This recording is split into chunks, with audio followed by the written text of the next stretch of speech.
한 주간의 IT 이슈를 점검해 드립니다. IT 이슈 위클리. 네, 지금 바로 시작하겠습니다. 네, 2021년 1월 4일 방송, 2021년의 첫 방송을 보내드립니다. 새해 복 많이 받고 계시죠? 네, 저는 스타트업 전문 컨설팅사 디토 파트너스 그룹의 최유한입니다. IT 이슈 위클리는 올해도 변함없이 커버 스토리와 헤드라인 한 줄 요약으로 구성되어 있습니다. 커버 스토리부터 만나보시죠. 자, 쿠팡 플레이 얘기를 해볼 겁니다. 쿠팡은 왜 OTT 서비스를 출시했을까? 이게 오늘의 화두입니다. 자, 많은 언론들이 얘기하듯이 단순히 아마존의 전략을 카피하고 있는 걸까? 이런 질문을 제가 던져보는 건데요. 어떤 내용인지 한번 살펴보시죠. 자, 모티브가 된 기사는 한국의 아마존에서 넷플릭스로 쿠팡 플레이 출시, 파이낸셜 뉴스의 기사가 있었고, 쿠팡까지 뛰어든 OTT 시장 2021년 이용자 유치 경쟁 달아올라 주간 동아의 기사가 있었고요. 그리고 쿠팡 플레이 가격 잡았지만 컨텐츠는 글쎄 디지털 데일리의 기사까지 있었습니다. 뭐 이외에도 이제 수많은 또 기사들이 나왔죠. 그죠? 업계에 그만큼 약간 서프라이즈가 됐던 그런 소식이었습니다. 자, 지난 12월 24일 쿠팡은 OTT 서비스인 쿠팡 플레이를 런칭했는데요.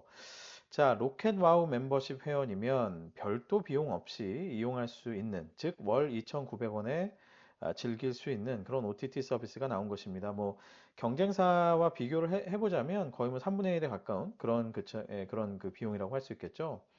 자, 사실 이 얘기는요, 2020년 7월부터 시작된 얘기입니다. 당시 2020년 7월에 쿠팡은 아주 갑자기 생뚱맞게 정말 가뿐 싱가포르의 OTT 업체인 훅을 인수를 했었죠. 당시의 업계의 반응은 대체로 아니 왜? 이런 반응이었습니다. 정말 갑자기 그냥 인수 소식이 들려왔거든요. 그리고 뭐 들리는 소문으로는 훅 자체가 당시 싱가포르에서도 뭐 그렇게 뭐 굉장히 입지가 좋거나 뭐 그런 상황이 아니라 뭐 거의 사실상 이제 뭐 회사나 서비스를 접은 상태다 뭐 이런 얘기들이 많이 있었습니다. 그렇기 때문에 아니 쿠팡이 왜 굳이 싱가포르의 OTT 업체를 인수했을까? 그것도 OTT라는 것을 왜 굳이? 뭐 이런 이제 얘기들이 많이 나왔었죠. 자, 그로부터 약 5개월 후에 쿠팡은 결국 자체 OTT 서비스를 출시하긴 했습니다. 그렇지만 여전히 업계에서는 아니 왜? 라는 반응이 여전히 남아있는 그런 상태이긴 하죠. 자, 그만큼 쿠팡의 OTT 진출은 다소 의아하고 또 어찌 보면 기존 사업과 연관성을 봤을 때 다소 그 연관성이 낮아 보이기 때문에 이런 의문점들이 계속 남는 것 같습니다. 자, 일각에서는 그리고 또 사실 대다수의 언론들은 이 아마존의 전략을 따라가고 있는 게 아니냐, 아마존의 전략대로 카피해가고 있는 과정이 아니겠냐 이렇게 말을 하지만요. 글쎄요, 제 생각은 좀 다릅니다. 단순히 그렇게 볼 것만은 아니다 이런 생각인 것이죠. 자, 왜 그러느냐? 아마존은 애초에요, 사실 인터넷 서점이었습니다. 아마존이라는 건 인터넷 서점으로 굉장히 유명한 서비스였죠. 그러니 인터넷 서점 모델로 시작을 했기 때문에 현재는 비록 종합 커머스 회사이고 또 빅테크 회사이긴 하지만 사실 과거에는 이미 사용자의 컨텐츠에 대한 취향을 분석해서 이 도서를 추천해주는 그런 기술에 기반한 회사였다. 이렇게 볼 수 있거든요. 어떻습니까? 이거를 딱 듣는 순간 넷플릭스랑 굉장히 비슷하죠? 넷플릭스도 DVD를 추천해주는 그런 서비스를 해주는 회사였잖아요. 그 회사가 OTT로 옮겨갔으니 어떻게 보면 아마존이 OTT로 간다. 이거는 뭐 어느 정도 연관성이 있다. 이렇게 볼 수 있겠죠. 그렇기 때문에 아마존이 영상 컨텐츠를 추천하고 제공해주는 일, 즉 OTT 서비스를 하는 일은 상당 부분 연관성이 있다. 이렇게 보여집니다. 그러나 쿠팡은 배송 경쟁력, 그쵸? 로켓 배송이라고 하는 그 배송 경쟁력으로 한국의 커머스판을 한번 뒤흔들었던 회사인데, 즉 배송 경쟁력을 통해서 성장한 회사이기 때문에 이 컨텐츠에 대한 소싱, 뭐 또 유저들의 취향 그런 것들을 분석해서 추천, 뭐 이런 것들의 핵심 경쟁력인 OTT 업과는 어떻게 보면 좀 다른 길을 걸어왔다 이렇게 볼 수 있겠죠. 그렇기 때문에 근본적인 질문, why, 왜 이런 질문이 계속해서 나올 수밖에 없는 것 같다 이런 생각이 듭니다. 그래서 단순히 아마존을 따라가고 있다 이렇게 그냥 단정하기에는 제가 보기엔 좀 좀 석연치 않다 이렇게 보여지는 것이죠. 자, 그런데요, 더 재밌는 것은 사실 초기에 한 10일여간의 사용 경험들이 지금 기사로 나오고 있는데 그다지 좋진 않은 것 같아요. 결국은 컨텐츠가 부족하고 오리지널 컨텐츠도 없고 뭐 또 뭔가 한물간 컨텐츠 이런 것들이 많다. 뭐 이런 이제 지금 리뷰들이 많이 나오고 있고 게다가 영상을 플레이하고 보는 부분에 있어서의 아주 그 세세한 그 기능상에 있어서의 어떤 열의가 있다. 넷플릭스가 되는 것들이 뭐 안 된다든지, 그죠? 뭐 웨이브가 가진 것들이 없다든지 이런 부분들의 기능상의 열의까지도 지금 보이고 있는 상황입니다. 자, 그럼 이런 것들을 고려했을 때 쿠팡은 도대체 왜 OTT에 진출을 했을까요? 게다가 이렇게 완성도도 현재로선 좀 낮고 어떻게 보면 가격적인 측면 외에는 경쟁 우위가 잘 보이지 않는 그런 서비스를 굳이 왜 내놨을까? 이런 생각이 드는 것이죠. 자, OTT를 출시한 의도, 목적에 대해서 저는 몇 가지의 전략적인 관점으로 해석할 수 있지 않을까 이런 생각을 해봤습니다. 그래서 이 제 나름대로 지금부터 말씀드린 거는 제 나름대로 그냥 상상하고 추측하고 유추해보고 분석해본 그런 내용입니다. 한번 가볍게 들어보시면 좋을 것 같아요. 자, 쿠팡의 OTT 진출과 관련해서 생각해 볼 만한 전략적 관점을 제가 네 가지로 정리를 해봤습니다. 자, 첫 번째, 일단 프레임 자체를 기존 사업 강화 두 가지, 신규 사업 진출 이렇게 두 가지로 나눠볼 수 있을 것 같아요. 자, 기존 사업 강화라는 측면은 뭐가 있을까? 일단 아주 그 좁은 의미로 보자면 로켓와우 멤버십 프로그램을 강화한다는 측면이 있을 거예요. 로켓와우 멤버십 프로그램의 경쟁력을 강화한다는 측면이 있겠죠. 두 번째는 라이브 커머스 시대를 대비해서 뭔가 우리도 쿠팡도 영상 플랫폼을 확보하자. 뭐 이런 측면으로 생각할 수도 있을 겁니다. 이게 바로 기존의 쿠팡이 가지고 있는 쇼핑 사업에 대한 강화라는 측면이겠죠. 일종의 쇼핑 사업과의 시너지를 노리는 뭐 그런 측면으로 볼 수 있을 겁니다. 자, 그 외에 신규 사업 진출이라는 의미로는 어떻게 해석할 수 있을까요? 자, 두 가지가 있죠. 하나는 자, 우리 쿠팡은요, 재화뿐만 아니라 컨텐츠도 제공합니다, 여러분. 네. 와서 컨텐츠도 소비하세요라고 하는 그런 어떤 다각화된 관점, 그러니까 사업을 다각화한다라는 뭐 그런 관점으로 볼 수도 있을 거예요. 그렇죠? 쇼핑에서 재화 거래뿐만 아니라 컨텐츠도 우리는 쇼핑 하세요라는 측면. 자, 그리고 좀 더 넓게 생각하면 아예 아시아 지역의 OTT 시장을 노린 뭐 일종의 파일럿 프로젝트가 아니겠냐, 뭐 이렇게 볼 수도 있을 겁니다. 자, 하나씩 한번 설명을 드려볼게요. 자, 기존 사업 강화 측면에서 첫 번째, 로켓와우 멤버십 프로그램 경쟁력 강화입니다. 이게 뭐냐면 결국은 네이버 플러스 멤버십과의 경쟁 열의를 극복하기 위한 게 아니냐라는 생각이에요. 뭐냐면 네이버 플러스 멤버십이 여러 가지 할인도 있고 하지만 거기에는 웹툰이나 뭐 시리즈 영화를 시청한다라든지 영상을 시청하는 부분에 대한 혜택들이 있죠. 그러니까 결국 그런 부분들에 대해서 야, 이거 플러스 네이버 플러스는 이만큼 해주는데 자, 우리는 뭐 이게 뭐 배송에 대한 좀 이점이나 뭐 할인 정도밖에 없으니 자, 우리도 이제 컨텐츠를 한번 제공해 보자. 이렇게 생각한 게 아닐까? 그러니까 일종의 애플 투 애플 비교를 통해서 뭔가 경쟁 열의를 극복해 보자 이런 생각이 아니었을까 하는 측면이 있을 수 있겠고요. 자, 두 번째는 말 그대로 그냥 예전에 카드사나 통신사들이 많이 포인트몰에서 뭐 컨텐츠들 막 이렇게 보여주는 것들이 많이 있었어요. 요즘은 많이 없어졌는데 그냥 카드나 통신을 쓰면서 생긴 포인트를 가지고 영화 한 편 보세요. 뭐 이런 식의 분위기 그런 것들이 많이 있었는데 일종의 그런 방식의 뭔가 CRM 차원, 그냥 단골 고객을 관리하는 차원, 뭐 어쨌거나 결론적으로 어떻습니까? 로켓 와우 멤버십 유저들을 위해서 뭔가 혜택을 더 주기 위한 그런 측면이냐라고 생각할 수 있을 겁니다. 그런데 최근에 사실 나왔던 언론 기사나 또 업계의 이제 평들을 들어보면 네이버 플러스 멤버십도 결국은 쇼핑에 대한 할인폭을 확대하는 방향으로 움직임을 보이고 있거든요. 즉 뭐냐 하면 웹툰이나 영화, 뭐 드라마, 영상들에 대한 뭐 그런 어떤 혜택들, 컨텐츠에 대한 혜택들은 사실 유저들에게 있어서 그렇게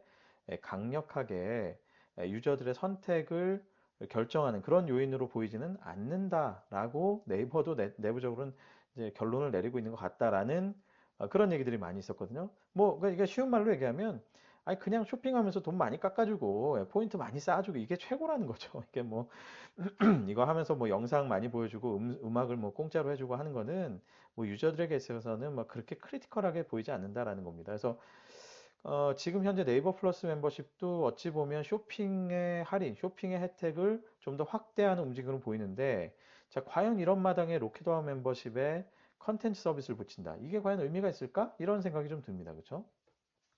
자, 두 번째, 기존 사업 강화 측면의 두 번째, 라이브 커머스 시대를 대비한 영상 플랫폼 확보 측면인데, 뭐 이런 거죠. 뭐, 자, 쇼핑과의 시너지, 그리고 가격 경쟁력을 통해서 이 OTT 서비스의 유저를 모으고 나면 어쨌든 영상 플랫폼으로서의 뭐 거대한 유저 베이스가 모일 거잖아요. 그럼 거기에 짜잔 하고 라이브 커머스를 노출한다. 뭐 이런 전략이 아닐까. 뭐 1월 중순쯤에 쿠팡이 본격적으로 라이브 커머스를 이제 런칭한다라는 기사들이 속속 나오고 있는데, 자, 그러면 라이브 커머스는 신나게 만들었지만 쿠팡은 아직까지는 뭐 그렇게 영상을 시청한다라는 그런 느낌의 플랫폼이 아니잖아요. 즉 영상을 시청하는 시청자들에게 있어서는 인게이지먼트가 높은 그런 서비스가 아니라는 거죠. 그런 플랫폼이 아니기 때문에, 자, 그럼 지금이라도 빨리 영상을 시청하는 행태를 쿠팡 안에서 보일 수 있도록 만들어 주자. 자, 그리고 나서 거기에 라이브 커머스를 한번 띄워보자. 뭐 이런 생각을 하지 않았을까 싶기도 해요. 즉, 이미 영상 플랫폼을 보유하고 있는 네이버, 카카오 대비해서 경쟁 열의인 부분을 극복하고자 일종의 영상 플랫폼을 자체적으로 확보하고 싶은 게 아니었을까라는 추측도 가능합니다. 자, 그런데 제가 사진을 따로 보여드리진 않을 텐데 찾아보시면 뭐 금세 나오니까 현재 UI를 보면은요, 사실 너무 전형적인 OTT스러운 그런 UI를 가지고 있어요. 그렇기 때문에 여기에 라이브 커머스와 접목이 가능할까? 물론 뭐 가능은 하겠죠.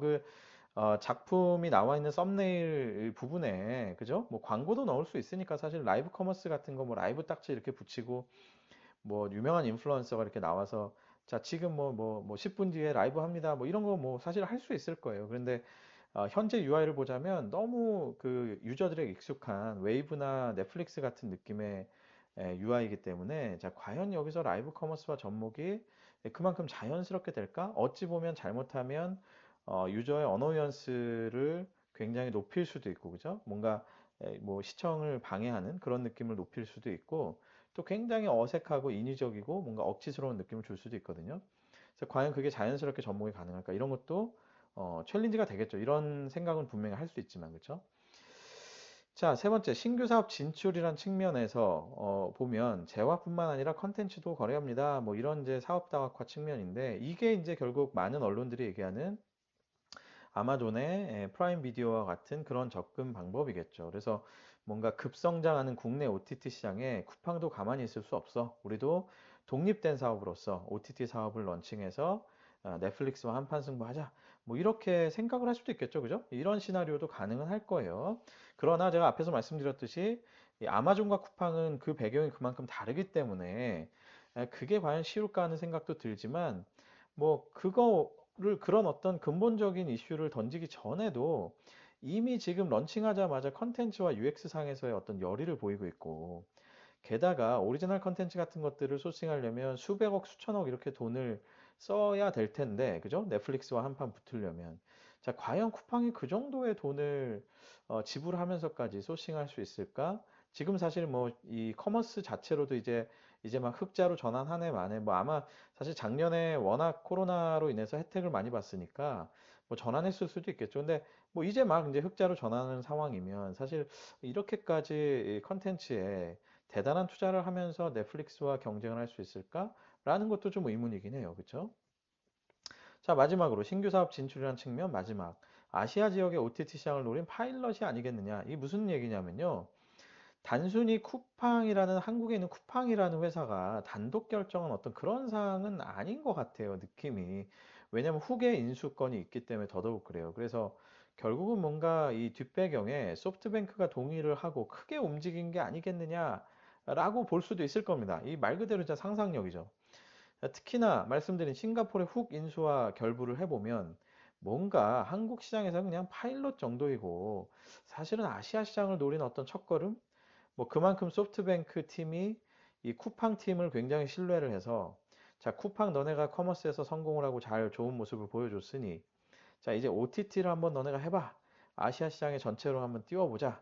뭐 이런 식의 합의 하에 뭐 굉장히 크게 움직이는 그런 어떤 첫걸음 정도일까라고 생각해 볼 수도 있을 겁니다. 그런데 글쎄요, 뭐 요거는 뭐 순전히 제 생각이긴 한데 사실 훅이라는 회사도 워낙 뭐 엄청나게 경쟁력을 보유하고 있는 회사로 여겨지던 회사가 아니었고, 그 다음에 앞에서 제가 말씀드렸죠. 아마존과는 태생이 좀 다른 이 쿠팡의 경영진들도 사실은 이 업에 대해서 뭔가 그렇게 굉장히 전문성이 있다 이렇게 보긴 좀 어려울 텐데, 물론 쿠팡 자체가 어찌 보면 커머스의 전문성이 있는 사람들이 아닌데, 그만큼 이제 상식을 깨는 혁신을 만들어 왔죠. 그렇기 때문에 뭐 그런 부분에서 뭔가 대단한 어떤 비기를 가지고 있을지 모르겠어요.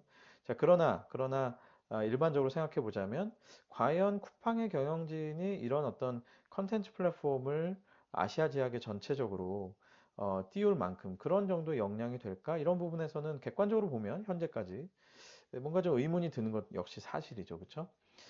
자, 네 가지 전략적 관점을 짚어봤지만 어떻습니까? 명확하게 꽂히는 부분은 사실 없죠. 네. 그리고 뭘 얘기를 해도 뭔가 이게 지금 다 이제 계속 석연치 않은 그런 느낌이 있다는 거죠. 그러니 아주 그냥 단기적으로, 근시안적으로만 보자면 로켓 와우를 강화한다. 뭐 요런 정도 외에는 사실 가시적으로 느껴지는 게 별로 없는 것 같기도 합니다. 그래서 계속 업계에서는 아니 왜? 라는 질문이 예, 계속 나오는 것 같아요.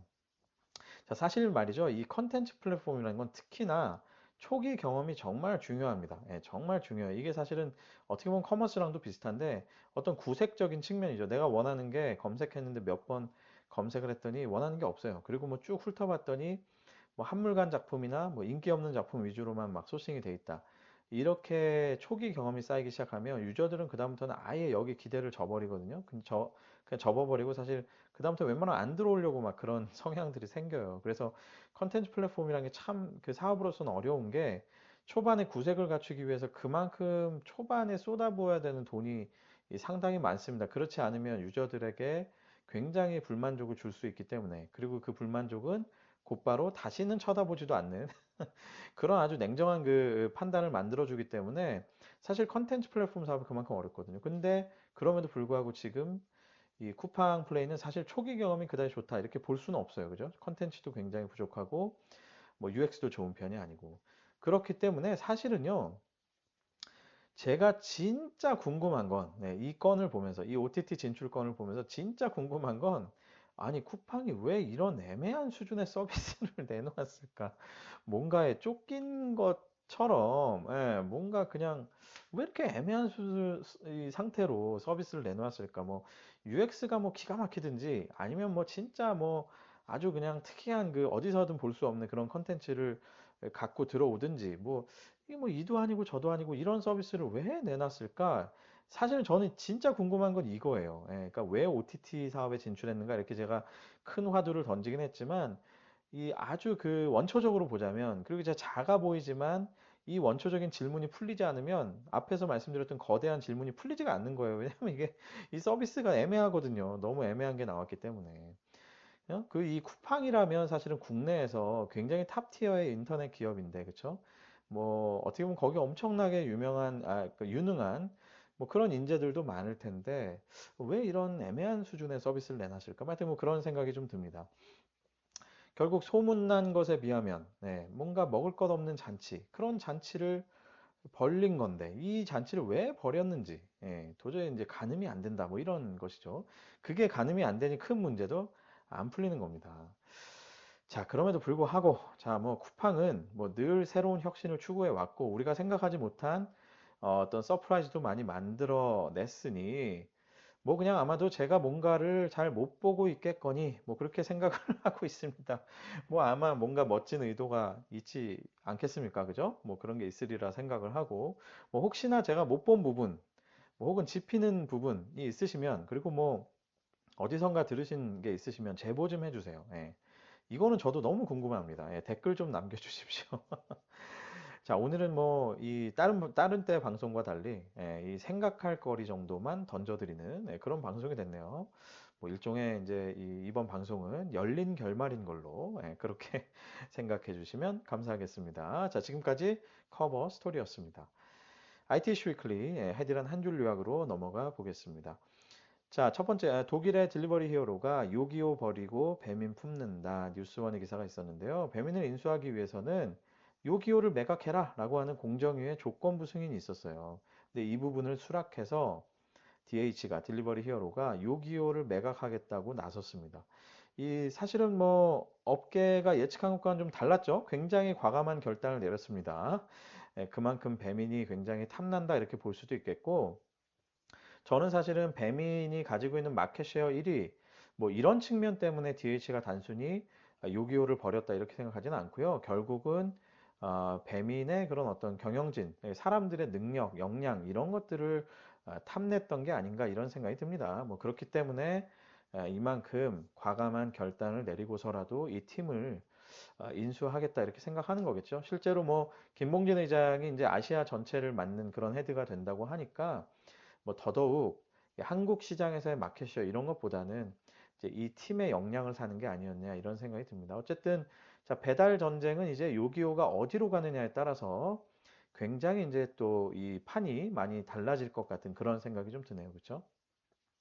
자, 두 번째 소식. 시진핑의 심기를 건드린 죄, 마윈, 금융자회사 사실상 해체 명령, 조선일보 기사가 있었습니다. 로이터 통신이 12월 27일 현지 시각에 보도를 했는데 중국 인민은행 등 금융당국이 최근 엔트그룹, 엔트그룹이 이제 마윈이 만든 알리바바의 자회사죠. 그 금융회사인데 엔트그룹의 간부들을 불러서 신용, 보험, 재산관리업 등 금융 규제를 위반한 행위를 바로잡고 개인정보 보호를 위해 신용평가업을 정리할 것을 촉구했다고 보도했습니다. 그러면서 사실상 이 얘기는 금융자회사들을 다 해체하거나 매각하거나 해라라고 하는 굉장히 큰 어떤 압박, 명령이었다. 이렇게 해석을 했습니다.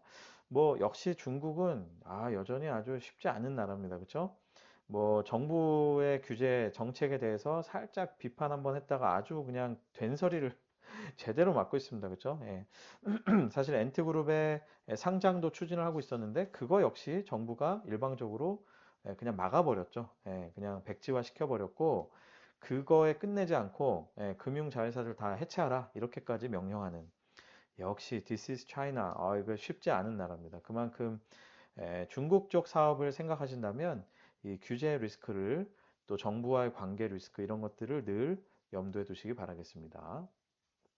네, 오늘 방송 여기까지입니다. 유튜브와 페이스북, 애플 팟캐스트, 네이버 오디오 클립, 그리고 팟빵을 통해서 만나실 수 있습니다. 검색창에 디토 파트너스 그룹을 검색해 보십시오. 자, 새해 첫날, 첫 방송인데요. 첫 주를 시작하고 계시죠? 힘차게 건강하게 시작하시기 바라고요. 올 한 해 특히 정말 건강하시기 바라겠습니다. 아직까지 이 코로나가 기승을 부리고 있기 때문에 늘 건강하고 또 어떻게 보면 좋은 일 많으신 행운이 가득한 그런 한 해가 되시길 바라겠습니다. 여러분 감사합니다. 다음 주에 뵙겠습니다. 감사합니다.